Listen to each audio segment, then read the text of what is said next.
So hello and welcome back मेरे देश के प्यारे भविष्यों 11th standard units and measurements. Last video में हमने कॉम्बिनेशन ऑफ एरर्स डिस्कस किया था। जब कोई दो क्वांटिटीज ऐड होंगी तो ओवरऑल जो रिजल्ट बनेगा उसमें एरर में कितना चेंज आएगा, है ना। सब्ट्रैक्ट होंगी तो क्या होगा, मल्टीप्लिकेशन होगा तो क्या होगा, डिवीजन होगा तो क्या होगा, और पावर्स में होंगी क्वांटिटीज तब क्या होगा, राइट। तो हमने देखा था ना, राइट, एक ऐसे देखा था हमने z equals to A square. तो इस केस में डेल्टा z बाई जेड आ रहा था हमारा कितना, 2 डेल्टा ए बाई ए, याद है ऐसा, है ना। तो ये क्या दे रहा था, रिलेटिव एरर दे रहा था ना, ये फाइनल क्वांटिटी में और ये इंडिविजुअल क्वांटिटी का रिलेटिव एरर।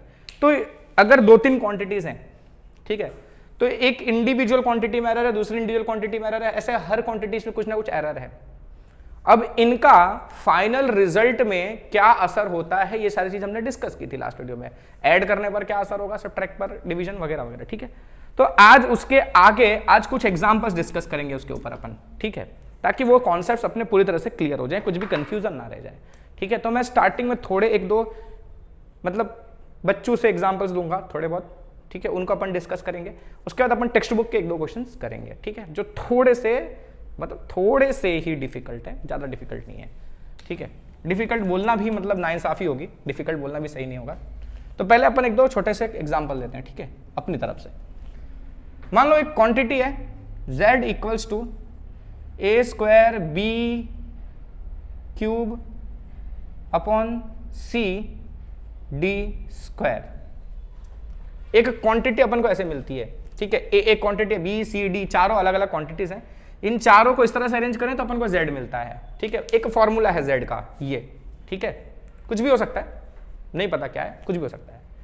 तो इस केस में अगर आपको ए बी सी और डी के रिलेटिव एरर्स दिए हुए हैं, ए बी सी और डी, ठीक है, मान लो इसको क्वेश्चन को अपन ऐसे लिख सकते हैं, quantity z is given by this, ठीक है, relative errors for A B C and D are 2, 3, 4 and 5 respectively. समझे, रिलेटिव एरर्स की वैल्यू दी हुई है आपको 2, 3, 4, 5 रेस्पेक्टिवली, मतलब ए का 2 है, बी का 3 है, सी का 4 है, डी का 5 है। क्लियर है। तो find the relative error in z का रिलेटिव एरर निकालो। तो आपको पता है, सिंपल सी बात है, कैसे निकालेंगे अपन, डेल्टा z बाई जेड होगा रिलेटिव एरर z का, है ना। कैसे मिलेगा, तो देखो यहां पर कुछ क्वांटिटीज मल्टीप्लिकेशन में है, डिवीजन में भी है, पावर भी है, सब चीजें हैं, है ना। अच्छा, अपन अगर खाली 2 की बात करें, अगर z equals to A B ऐसा रहता, खाली ये रहता, तो अपन क्या लिखते हैं, delta z by Z is delta A by A plus delta B by B, है ना। अच्छा, अगर ये रहता ए बाई सी ऐसा रहता, तो अपना डेल्टा z बाई जेड क्या आता, delta A by A plus delta C by C, ठीक है। जिसने लास्ट वीडियो नहीं देखी है उसको कुछ पता नहीं चलने वाला है, ठीक है। जिसने वो सब चीजें नहीं समझी है उसको पता नहीं चलेगा, जिसने ऑलरेडी लास्ट वीडियो देख लिया या फिर कहीं और से भी सीखा हुआ ये सब फॉर्मूलाज अगर पता है तो उसको ये सब चीज समझ में आएगी, अदरवाइज कुछ मतलब नहीं है। तो डिवीजन में भी ऐसा ही होता है ना, और पावर मैंने अभी थोड़ी देर पहले आपको बताया। तो यहां पर सारी चीजों का कॉम्बिनेशन है, देख रहे हो, ये 2 मल्टीप्लिकेशन में है, ये नीचे वाले 2 मल्टीप्लिकेशन में है ना, और इनके साथ ये ए बी के साथ सी डी वाले डिवीजन में है ना, और साथ साथ उनका खुद का कुछ ना कुछ पावर भी है। इसके ऊपर कुछ पावर नहीं, मतलब अपन 1 लगा सकते हैं पावर, है ना। अच्छा, तो अब इसको कैसे करेंगे, देखो सिंपल है, डेल्टा z बाई जेड, इसको यहां से हटा लो, यहां लिखते हैं delta z by Z equals to, अब मैं ऐसा बोलूं, जब डिवीजन और मल्टीप्लिकेशन किसी में भी सेम ही तो करते हैं अपन, चाहे डिवीजन हो चाहे मल्टीप्लिकेशन, और रिलेटिव एरर्स ऐड ही तो होते हैं। तो ए बी सी डी सब आपस में ऐड ही करना है हमको, नहीं करना है ना। तो ए का delta A by A, B का delta B by B plus C delta C by C plus delta D by D, सबके लिए ऐसा ही आएगा। और साथ साथ पावर्स भी हैं, तो हम क्या करेंगे पता है, इसका पावर आगे लिखेंगे 2 delta A by A plus इसका पावर आगे लिखेंगे 3 और फिर बी के लिए delta B by B plus C का पावर क्या है 1, तो 1 लिखने की जरूरत नहीं है, डायरेक्टली डेल्टा सी बाई सी, और ये लास्ट वाला क्या है डी स्क्वायर, तो इसको लिख देंगे 2 डेल्टा डी बाई डी। अब समझे आप क्या हो रहा है, देखो इसका पावर था, अगर खाली ए स्क्वायर होता, z equal to A square होता, तो डेल्टा z बाई जेड क्या आता, 2 डेल्टा ए बाई ए आता, है ना।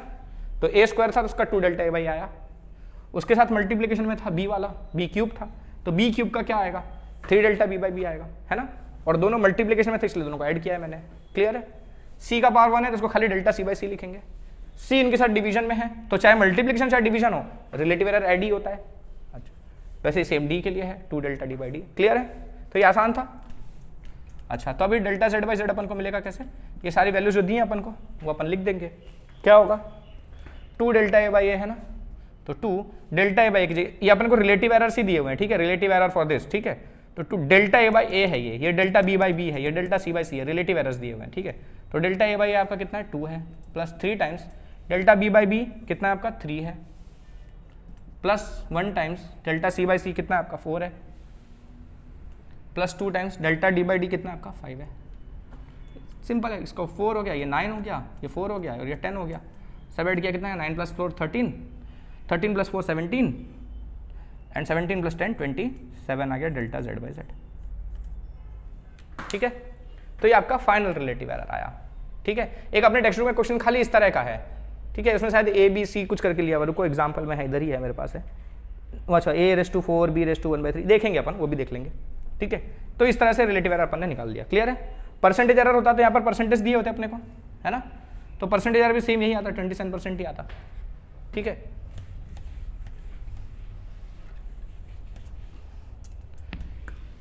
तो अब टेक्स्ट बुक वाला थोड़ा सा देख लेता हूं मैं, जो इसी से रिलेटेड क्वेश्चन है, ठीक है, वो मेरा सेकंड क्वेश्चन है, टेक्स्ट बुक में है वो एग्जाम्पल नंबर 2.11, एग्जाम्पल हमारा 2.11 क्या है क्वेश्चन देख लेते हैं, चलो। Find the relative error in z if z equals to a raise to 4 b raise to 1/3 divide by c d raise to 3/2। अब इसमें वैल्यूज नहीं दी हुई अपने को, रिलेटिव एरर्स के इंडिविजुअल वैल्यूज नहीं दिए, खाली बोला है कि इसी तरह का दिया हुआ इसी में रिलेटिव एरर निकालो, तो डेल्टा जेड बाई जेड निकालना है अपन को, तो क्या होगा 4 डेल्टा ए बाई ए होगा plus 1/3 delta B by B होगा, फिर डिवाइड वाला भी है तो कोई बात नहीं, प्लस डेल्टा सी बाई सी होगा, और इसको लिखेंगे 3/2 delta D by D, clear है। बस इतना करके इसको छोड़ देना है, क्योंकि इसमें हमको कोई वैल्यूज नहीं दिए हैं, अगर वैल्यूज दी होती जैसे मैंने पिछले क्वेश्चन में लिखा था तो वैल्यूज पुटअप करके आगे सॉल्व करना पड़ता है ना, तो इजी एकदम लल्लू सा है ये भी।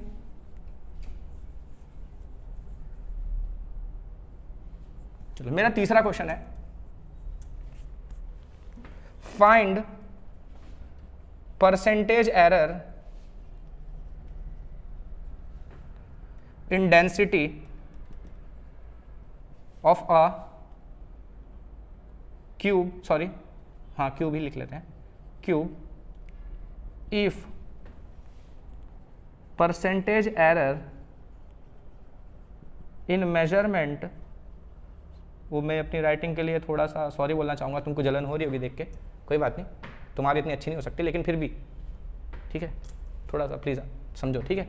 Percentage error in measurement of length is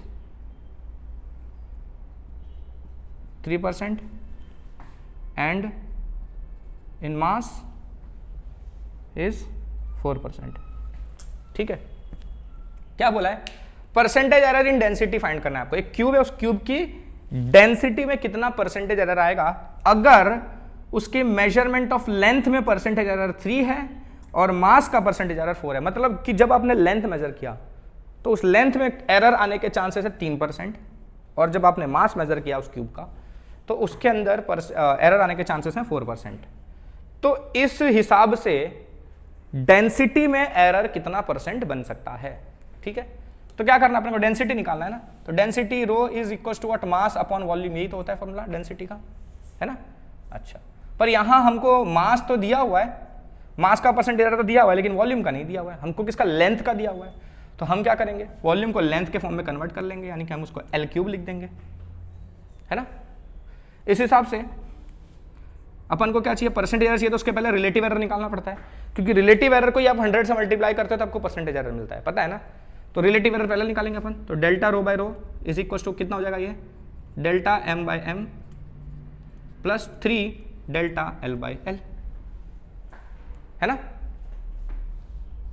अब आपको क्या चाहिए, परसेंटेज एरर चाहिए, तो delta rho by rho into 100 percentage में कन्वर्ट करने के लिए, तो delta M by M into 100 यहाँ भी हो जाएगा, plus 3 delta L by L into 100 यहाँ भी हो जाएगा। ठीक है, तो ये आपको percentage error of delta rho by रो मिलेगा इससे। तो यहाँ हो जाएगा कितना, ये कितना है आपका percentage error of delta M by M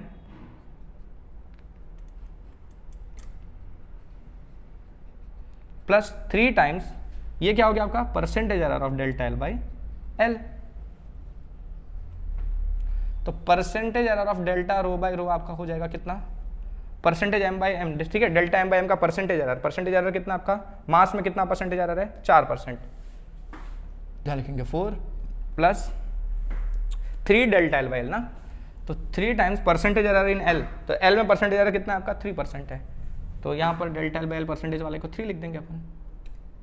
ठीक है, उसके परसेंटेज एरर में 3% का एरर है ना, 3 times percentage error of L, तो 3 times percentage error of L कितना आपका 3 है, तो 3 टाइम्स 3 लिख दिया, तो 4 प्लस 9 यानी कितना आएगा 13%।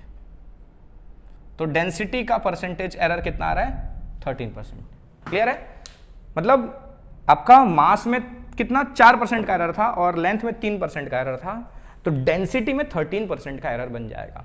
ठीक है, तो ये कहां से निकाला अपन ने, इस फॉर्मूले के हिसाब से निकाल लिया है ना। समझ में आ रहा है ना उन चीजों का मतलब क्या था जो हम कॉम्बिनेशन ऑफ एरर की स्टडी कर रहे थे, है ना। चलते हैं अपन अब एक सर्कल का क्वेश्चन करते हैं, छोटा सा लल्लू सा। अब आप खुद सोचोगे, इसको देखो, खुद समझो। कौन सा क्वेश्चन है मेरा, 4th क्वेश्चन है, राइट। अच्छा, लेंथ में, ठीक है, if percentage error in length is 1%, find the percentage error in area of a circle। एक सर्कल के एरिया में परसेंटेज एरर कितना आएगा, लेंथ का मेजरमेंट का परसेंटेज एरर 1 है, सर्कल में लेंथ तो आता नहीं है, नहीं आता ना, रेडियस आता है, रेडियस क्या होता है, लेंथ ही तो होता है ना। तो एरिया का फॉर्मूला क्या होता है सर्कल के, पाई आर स्क्वायर। ठीक है, पाई तो कांस्टेंट है, तो यानी पाई से कुछ लेना देना नहीं है अपने को। ठीक है, अपन को एरिया का परसेंटेज एरर चाहिए, तो पहले अपन को क्या चाहिए, delta A by relative error निकालना पड़ेगा। वो कितना हो जाएगा आपका, पाई कर दो साइड में 2 डेल्टा आर बाई आर। ठीक है, क्योंकि पाई कांस्टेंट है, पाई से कोई फर्क नहीं पड़ने वाला है। ठीक है, जिसमें चेंज आ रहा है उसको कंसिडर करना है अपने को। क्लियर है, तो delta A by is 2 delta R by R. आपको क्या चाहिए, परसेंटेज चाहिए, तो यार परसेंटेज इधर लगाओ तो इधर भी क्या हो जाएगा, डेल्टा आर बाई आर का परसेंटेज। ठीक है, तो 2 टाइम्स लेंथ में कितना परसेंटेज आ रहा था, 1% था। ठीक है, तो आपका डेल्टा ए बाई ए जो है इसका परसेंटेज कितना हो जाएगा 2%, यानी कि रेडियस यानी कि लेंथ में 1% का एरर निकाला आपने, तो सर्कल के एरिया में 2% का एरर आएगा। क्लियर है, इसको लिख सकते हैं ऐसे, कोई दिक्कत नहीं है।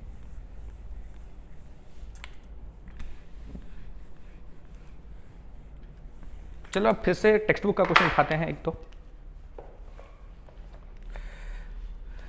2.9 एग्जाम्पल है, the resistance R equals to V by I where V is 2.9 example, resistance R is equals to V by I है, where V is equal to 100 plus minus 5 volt and I is 10 plus minus 0.2 ampere. Find percentage error in R, find percentage error in R। ठीक है, आपको formula भी दिया हुआ R equals to V by I, हालांकि आपने पढ़ा हुआ है 9th में, सॉरी 10th में, 9th में नहीं 10th में, तो भी फिर भी फॉर्मूला दिया हुआ है, आप आराम से निकालो एरर। ठीक है, अच्छा आपको एरर चाहिए किसका, R का परसेंटेज एरर, तो परसेंटेज एरर के पहले आपको रिलेटिव एरर चाहिए रहेगा। Formula R equals to V by I है, तो R का रिलेटिव एरर कैसे मिलेगा, delta R by R is equals to क्या होगा, दोनों डिवीजन में है, तो delta V by V plus delta I by I। कोई तकलीफ है किसी को, कोई नहीं है ना, पक्का। अच्छा, अब आपको देखो पिछले जो भी मैंने क्वेश्चंस दिए थे उन सब क्वेश्चंस में मैंने आपको पहले से ही परसेंटेज एरर की वैल्यू दे दी थी, इंडिविजुअल क्वांटिटीज का परसेंटेज एरर पहले से दिया हुआ था, इस बार नहीं दिया हुआ है। ठीक है, इस बार कुछ इस तरह से रीडिंग दी हुई है। अब ये रीडिंग दी हुई है, इसका मतलब क्या हुआ, ये जो पहला नंबर होता है वो आपका क्या होता है, ट्रू वैल्यू होता है ना, और ये वाला जो होता है वो एरर होता है। है ना, इसमें ये भी ट्रू वैल्यू है और ये एरर है, क्लियर है ना। तो आपको रिलेटिव एरर चाहिए यहाँ पर पहले, तो रिलेटिव एरर क्या होता है, एरर अपॉन ट्रू वैल्यू, यही तो होता है एरर अपॉन ट्रू वैल्यू। तो ये एरर v का अपॉन ट्रू वैल्यू कितना है 100 है, plus delta I by I, तो डेल्टा आई कितना आपका 0.2 अपॉन ट्रू वैल्यू कितना 10 है, समझे। तो जब इस तरह की रीडिंग दी जाएगी तो आपको इस तरह से यूज करना है, क्लियर है। ये आपका एरर वाला वैल्यू है और ये आपका ट्रू वैल्यू है, तो एरर अपॉन ट्रू वैल्यू से आपको रिलेटिव एरर मिलता है, क्लियर है। तो इस तरह से आपको डेल्टा आर बाई आर मिलेगा, लेकिन आपको क्या चाहिए एक्चुअली में, परसेंटेज एरर चाहिए, है ना। तो परसेंटेज एरर कैसे मिलता है अपने को, तो भाई डेल्टा आर बाई आर अपन 100 से मल्टीप्लाई कर देंगे। पिछले क्वेश्चन में मैंने डायरेक्टली लिख दिया था परसेंटेज, ठीक है, क्योंकि बात यार एक ही होती है, समझो बात तो है ना एक ही है, ठीक है। अब बताओ क्या हो गया, परसेंटेज एरर इन आर, ये वही बन गया ना 100 से मल्टीप्लाई करने के लिए, रिलेटिव एरर में 100 मल्टीप्लाई करते हो तो परसेंटेज में कन्वर्ट हो जाता है, तो ये परसेंटेज एरर बन गया, है ना। अच्छा अब इसको देखो सॉल्व करो, 100 कटेगा तो कितना बचेगा 5, प्लस ये एक एक कटेगा तो 0.2 में 10 मल्टीप्लाई कर 2 आ जाएगा, यानी कितना आएगा 7% आएगा, क्लियर है। तो रेजिस्टेंस में परसेंटेज आ रहा है 7%। टेक्स्ट बुक में बहुत शॉर्ट में लिख दिया है, बहुत सोच रहे होंगे कि यार अब तो इतना लंबा शॉर्ट लिखवा रहे हो, टेक्स्ट बुक में तो 2 लाइन में निपटा दिया है, लेकिन भाई समझना है, डिटेल में समझा रहा हूँ, वरना एग्जाम्पल करवाने का शौक थोड़ी चढ़ा है मेरे को, ठीक है। बहुत से बच्चों को पता होगा एग्जाम्पल यार ये कोई करवाने की चीज़ है। चलो अगला एग्जाम्पल देखते हैं, जो कुछ बच्चों को कन्फ्यूजन होगा वो कर लेते हैं अपन। एग्जाम्पल 10 है, 2.10 बोला है 2 रजिस्टर्स हैं, 2 registers of resistances R1 equals to 100 plus minus 3 ohm and R2 equals to 200 plus minus 4 ohm. R1 है जिसका मेजरमेंट है 100 प्लस माइनस 3, ठीक है, समझ गए होगे आप इसमें एरर कौन सा है और ट्रू वैल्यू कौन सा है। और R2 है हमारा कितना 200 प्लस माइनस 4 ओम, ठीक है। Connected in series and in parallel, तो 2 हैं A और B करके, एक बार सीरीज में कनेक्ट किया एक बार पैरेलल में कनेक्ट किया। फिर क्या बोला है, find the equivalent resistance of the series combination and parallel combination. अच्छा सीरीज कॉम्बिनेशन का आपको इक्विवेलेंट रेजिस्टेंस निकालना है और पैरेलल कॉम्बिनेशन का रेजिस्टेंस निकालना है। The relation R equals to R1 plus R2 A के लिए, और B के लिए यूज करना है 1 by R dash equals to 1 by R1 plus 1 by R2 and delta R dash square upon delta R dash upon R dash square equals to, देखते हैं आगे। तो देखो क्वेश्चन में क्या बोला, इक्विवेलेंट रेजिस्टेंस निकालना है। अब यार इक्विवेलेंट रेजिस्टेंस तो हमने 10th में निकालना सीखा ही था ना, सीरीज में होता है तो अपन को पता है R इक्विवेलेंट इक्वल्स टू क्या होता है R1 प्लस R2, सारे ऐड कर देते हैं, और पैरेलल में होता है तो 1 by R equivalent equals to 1 by R1 plus 1 by R2 and so on. फिर भी यहाँ पे हमको फॉर्मूला दिया भी है कि यही वाला फॉर्मूला यूज करो, बता भी दिया है, लेकिन एक एक्स्ट्रा चीज दिख रही है पैरेलल वाले में, ठीक है। हमको इक्विवेलेंट रेजिस्टेंस निकालने के साथ साथ ये बोला है कि जो फॉर्मूला है वो भी यूज करो, कौन सा, पहले वाले के लिए तो यही वाला दिया है, दूसरे वाले के लिए क्या बोला देखो 1 बाई आर डैश इज, मतलब इक्विवेलेंट को इन लोगों ने आर डैश बोला है, 1 by R dash is 1 by R1 plus 1 by R2, और एक दूसरा फॉर्मूला बोला है वो लेना है delta R dash upon R dash square equals to delta R1 upon R1 square plus delta R2 upon R2 square, समझे। क्यों दिया हुआ है ये फॉर्मूला, इससे तो काम हो जाएगा, ये क्यों दिया हुआ है, ये एरर फाइंड करने के लिए दिया हुआ है, ठीक है। हमको नहीं 10th के हिसाब से तो करना है, फॉर्मूला तो 10th का ही यूज करना है, लेकिन अभी 11th का भी जो कॉन्सेप्ट है ये एरर वाला, ये भी उसमें इंट्रोड्यूस करना है, ठीक है। तो थोड़ा सा एडवांस हो गया पिछले वाले से, क्लियर है। तो ये इसलिए कॉन्सेप्ट क्लियर करने के लिए मैंने इसको उठाया है, समझने के लिए टेक्स्ट बुक का सोल्यूशन देखो समझ में आ जाएगा, लेकिन जो कॉन्सेप्ट है वो समझो। तो R1 R2 ये वैल्यूज दी हमको, एरर के साथ दी हुई है, ठीक है। तो यहाँ जो हम फाइनल आंसर निकालेंगे ना, ये भी हम एरर के साथ निकालेंगे। तो इक्विवेलेंट वाले में क्या है, ये सीरीज वाले में डायरेक्टली ऐड होता है, लेकिन पैरेलल वाले में 1 बाई ऐसा करके दिया हुआ है ना, तो उसका ना आपको एरर फाइंड करने के लिए डायरेक्ट फॉर्मूला दे दिया हुआ है, आपको कुछ मेहनत करने की जरूरत नहीं है। पहले अपन सीरीज का निकाल लेते हैं, फिर इसको डिटेल में डिस्कस करेंगे, ठीक है। पहले इसको करते हैं, तो सीरीज के लिए फॉर सीरीज, ठीक है, R डैश क्या आएगा R1 plus R2, directly add कर देंगे अपन। तो ये R1 R2 कौन सा ऐड होगा, ये पूरा साथ में ऐड होगा कि खाली ट्रू वैल्यूज ऐड होंगी। तो अगर आप खाली ट्रू वैल्यू निकाल रहे हो तो आप ट्रू वैल्यूज को ऐड करोगे, अभी आप ट्रू वैल्यू निकाल रहे हो किसकी, फाइनल आंसर की, ठीक है। तो कितना आएगा 100 प्लस 200, तो कितना आएगा 300 ओम, ये आपका फाइनल आंसर का ट्रू वैल्यू आया, ठीक है। अब आप क्या निकालोगे, एरर निकालोगे, ठीक है, फाइनल आंसर का एरर। तो फाइनल आंसर का एरर कैसे निकालते हैं अपन को पता है ना, जब क्वांटिटीज को अपन ऐड करते हैं तो एरर्स भी ऐड हो जाते हैं, है ना, सब्ट्रैक्ट करते हैं तो भी एरर्स ऐड होते हैं, यही डिस्कस किया था हमने। तो यहाँ पर दोनों क्वांटिटीज को आप ऐड कर रहे हो, है ना, तो इनके एरर्स भी ऐड होंगे, तो डेल्टा आर डैश, ठीक है, यानी फाइनल आंसर में जो एरर आपका आएगा वो कितना आएगा, delta R1 sorry plus delta R2। तो डेल्टा R1 आपका कितना है 3 और डेल्टा R2 कितना आपका 4, यानी कि डेल्टा आर डैश कितना आ गया आपका 7। तो आप फाइनल आंसर कैसे लिखोगे पता है, आर डैश फाइनल आंसर, देखो इसमें क्या है, true value plus error, true value plus error, तो आपके फाइनल आंसर में भी आप क्या लिखोगे, ट्रू वैल्यू प्लस एरर।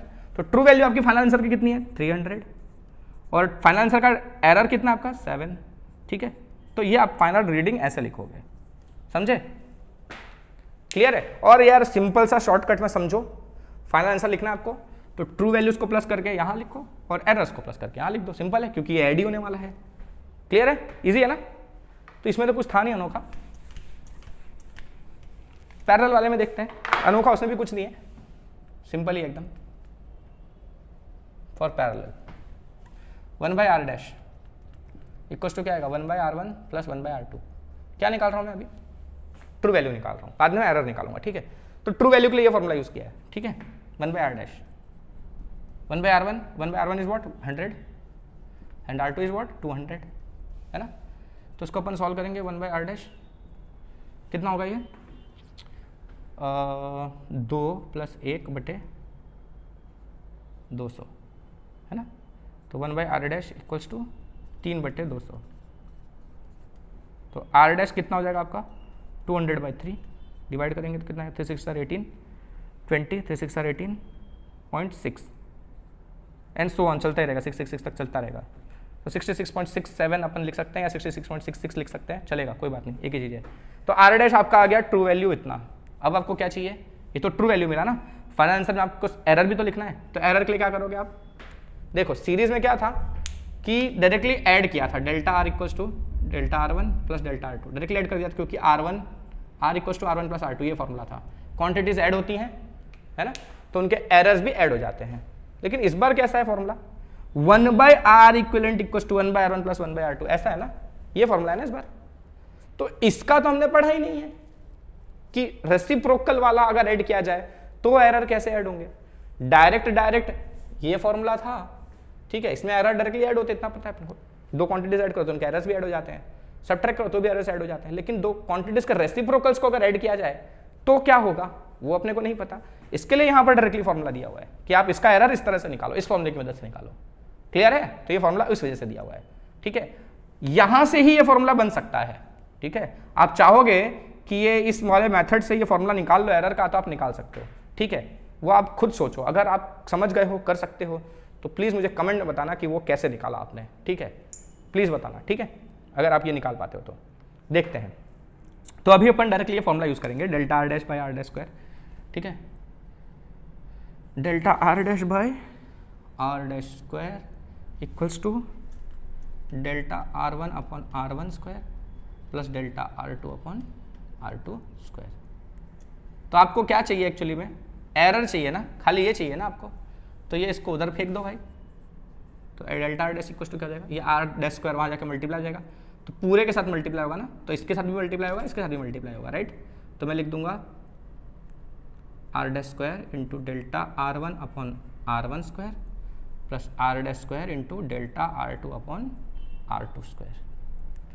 इन सब को अपन को सॉल्व करना पड़ेगा। अच्छा, R dash square, R dash कितना आया था आपका, आर डैश क्या है आपका, ट्रू वैल्यू है ना, तो ट्रू वैल्यू ये रहा आपका 66.7 है ना, तो 66.7 लिखो या 200/3 लिखो, आपकी मर्जी है, आप 200/3 लिख लो, चलो, उसका square into delta R1 by R1 square. तो डेल्टा R1 कितना है आपका, डेल्टा R1 है 3 अपॉन R1 का स्क्वायर यानी कि 100 का स्क्वायर, ठीक है, कितना आएगा 10,000 प्लस आर डैश का स्क्वायर वापस वही 200/3 का square into delta R2 by R2 square. तो डेल्टा R2 आपका कितना है 4 है अपॉन R2 स्क्वायर, तो R2 कितना आपका 2 यानी कि 4 4 बार 0।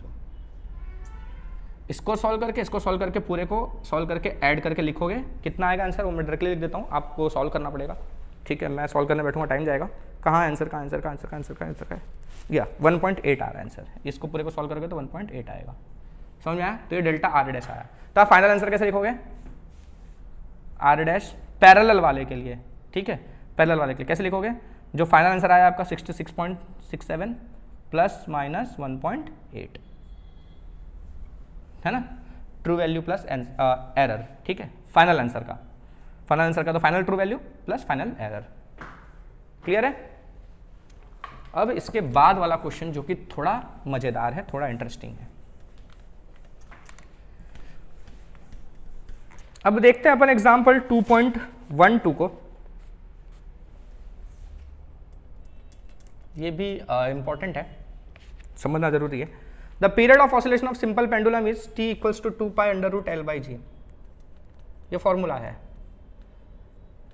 सिंपल पेंडुलम का टाइम पीरियड फाइंड करने का फॉर्मूला है, जिसमें L होता है वो पेंडुलम का जो ये धागा होता है ना उसका लेंथ, ठीक है, और G acceleration due to gravity. Time period तो तुमको पता ही है, ठीक है, कि एक ऑसिलेशन करने के लिए इतना टाइम लगे। तो ये फॉर्मूला दिया है टाइम पीरियड का। ये मेजर किया है, measured value of L is 20 centimetre known to 1 mm accuracy. तो measured value of length is 20 centimetre, ठीक है, नोन टू 1 mm एक्यूरेसी। तो जितना एक्यूरेसी तक 1 mm एक्यूरेसी तक, तो यानी कि डेल्टा L दिया हुआ है आपको 1 mm। समझे, अगर बोला ना कि किसी चीज का मेजरमेंट 1 mm एक्यूरेसी मतलब उसके अंदर इतना एरर है, ठीक है। अच्छा, मतलब इसका लीस्ट काउंट का एरर इतना आ सकता है, डेल्टा L इज 1 mm, ठीक है। अच्छा, अब इसको ये mm में और ये सेंटीमीटर में है, तो आप इसको सेंटीमीटर में लिखो तो कितना आएगा 0.1 सेंटीमीटर, क्योंकि 1 सेंटीमीटर में 10 mm आता है, ठीक है, 1 सेंटीमीटर में 10 mm। क्लियर है।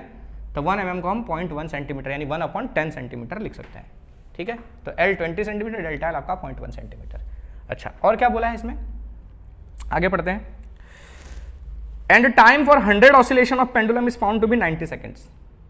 100 ऑसिलेशन करने का जो टाइम मेजर किया गया है वो टाइम कितना मिला है आपको 90 सेकेंड्स, ठीक है। 90 सेकेंड्स आपको टाइम लगा है using a wrist watch of 1 second resolution. जिस वॉच का यूज करके ये टाइम मेजर किया गया है उस वॉच का रेजोल्यूशन है 1 सेकेंड का। तो वो जो आपका है ना उसको आप डेल्टा टी ले लोगे, ठीक है। क्या ले लोगे, डेल्टा टी। देखो जब रेजोल्यूशन बोला जाए कि इतना रेजोल्यूशन है मतलब उतना ही एरर आने का चांस है, ठीक है। बोला जाए कि इतने एक्यूरेसी तक नोन है तो वो उसका डेल्टा एल हो सकता है, ठीक है। ये डेल्टा टी हो गया, क्लियर है, उसका एरर और इसका एरर, क्लियर है। अच्छा, अब आपको क्या बोला है, what is the accuracy determination of G, मतलब जी के मेजर्ड वैल्यू में कितना एरर आने का चांस है, ठीक है, क्लियर है। तो हमारी टेक्स्ट बुक में पूरा परसेंटेज एरर तक निकाल के दिया हुआ है, तो हम परसेंटेज एरर तक निकालेंगे, क्लियर है। तो एक्चुअली में हमको क्या निकालना है, परसेंटेज एरर इन जी निकालना है, क्लियर है।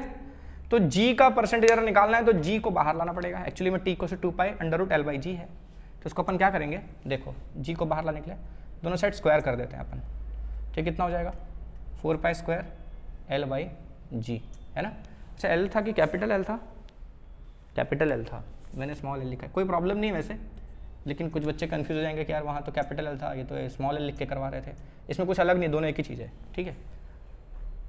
ओके, तो 2 पाई अंडर रूट L/G, दोनों साइड हमने क्या कर दिया, स्क्वायर कर दिया, तो ये एल और जी दोनों बाहर आ गए, ठीक है। अब हमने को अच्छा जी चाहिए ना, तो जी इधर लेंगे, टी स्क्वायर को इधर ले जाएंगे, तो जी इक्वल्स टू कितना हो जाएगा हमारा 4 pi square L/T square, clear है। अच्छा, आपको एरर चाहिए ना, तो कैसे निकालोगे, इस तरह का फॉर्मूला, तो भाई इससे क्या रिलेटिव एरर का फॉर्मूला बनता है अपने पास, delta G by G is equal to, ये जो है ये तो कांस्टेंट है, एरर में कांस्टेंट का कोई फर्क नहीं पड़ता, तो खाली इसी का होगा, क्या हो जाएगा delta L by L plus 2 delta T by T. अभी तो किया था थोड़ी देर पहले अपन ने इस तरह के क्वेश्चन, है ना, 3-4 हैं, ऊपर नीचे मल्टीप्लिकेशन डिवीजन में सब है और पावर्स भी हैं, तो सबको ऐड कर देने का से, और अगर पावर तो पावर लगा के लिख देने का आगे, है ना। तो L/T स्क्वायर बचा आपका, ये तो उड़ा दो क्योंकि ये कांस्टेंट है, इसका एरर पर कोई असर नहीं आने वाला है, तो L/T स्क्वायर बचेगा, तो उसको delta L/L plus 2 delta T by T, clear है, और ये अपना डेल्टा G बाई जी। तो इससे अपन को क्या मिलेगा, G का रिलेटिव एरर मिलेगा, बराबर है। अपन को क्या चाहिए, G का परसेंटेज एरर चाहिए, तो पहले अपन रिलेटिव एरर निकाल देते हैं, चलो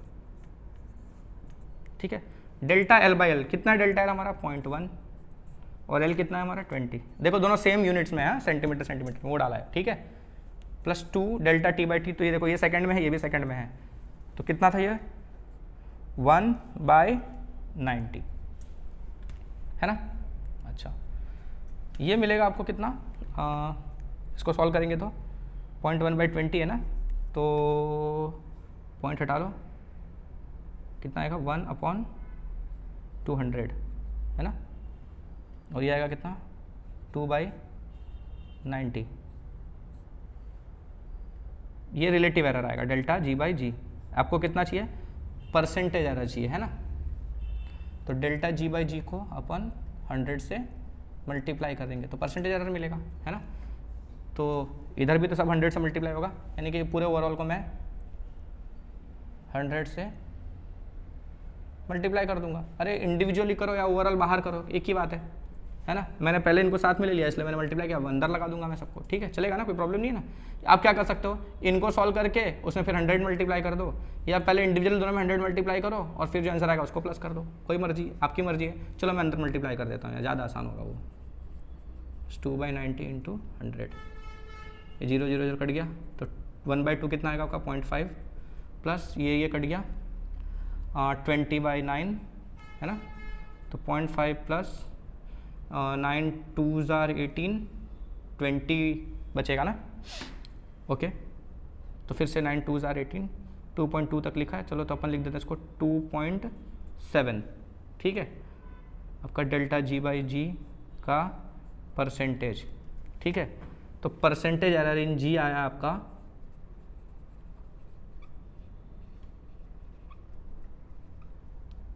2.7%, ठीक है क्लियर है। आपको बोला था एक्यूरेसी इन G निकालना है, ठीक है, मतलब आपको G का ना एक्चुअली परसेंटेज एरर तक निकाला हुआ है टेक्स्ट बुक में, खाली एक्यूरेसी इन G नहीं निकाला हुआ है, ठीक है, पूरा परसेंटेज एरर तक निकाला है, मैंने पूरा परसेंटेज एरर निकाल दिया, ठीक है। खाली एक G की बात कर, ऐसे देखो एक्यूरेसी इन G बोलने का मतलब उनका यही था पर्पस कि परसेंटेज एरर इन G निकालो, ठीक है। ऊपर आपने देखा कि जहाँ जहाँ एक्यूरेसी बोला है यहाँ पर एक्यूरेसी ही बोला था ना, तो उसको अपन ने परसेंटेज एरर में नहीं लिया है ना, अपन ने उसको खाली एरर में लिया हुआ है ना। तो उस हिसाब से अपन को भी G का खाली एरर निकालना चाहिए था। तो उस हिसाब से क्या होता पता है अपना, कि ये जो G इतना सॉल्व करते हैं अपन और ये G ले जाके यहाँ पर मल्टीप्लाई कर देते हैं है ना, इसके बाद अपन ये 9.8 की वैल्यू मल्टीप्लाई करते तो जो आंसर आ जाता अपना डेल्टा G हो जाता, ठीक है, कि इतनी एक्यूरेसी तक नोन है आपका G का वैल्यू। लेकिन टेक्स्ट बुक ने पूरा परसेंटेज कैलकुलेट किया है इसलिए मैंने पूरा परसेंटेज निकाल दिया है, क्लियर है। तो 2.7% ये आ रहा है, ओके। अब आप चाहो तो इस 2.7 को 3% भी लिख सकते हैं अप्रॉक्सीमेट वैल्यू में, ठीक है, पर मैंने अभी भी सिग्निफिकेंट फिगर नहीं पढ़ाया है, मैं 2.7% पे निपटा रहा हूँ, क्लियर है। तो आज के लिए इतना ही, ठीक है, नेक्स्ट वीडियो में मिलेंगे, सिग्निफिकेंट फिगर्स वगैरह स्टडी कर लेंगे, ठीक है। तो तब तक थोड़ा सा वेट करो, अगला वीडियो बहुत जल्द आएगा, तो तब तक मन लगा के पढ़ो और बस पढ़ो, फालतू काम नहीं, ठीक है। थोड़ा एंजॉयमेंट करना चाहिए लेकिन फालतू गिरी नहीं। तो मिलते हैं नेक्स्ट वीडियो में, टिल देन बाय, जय हिंद।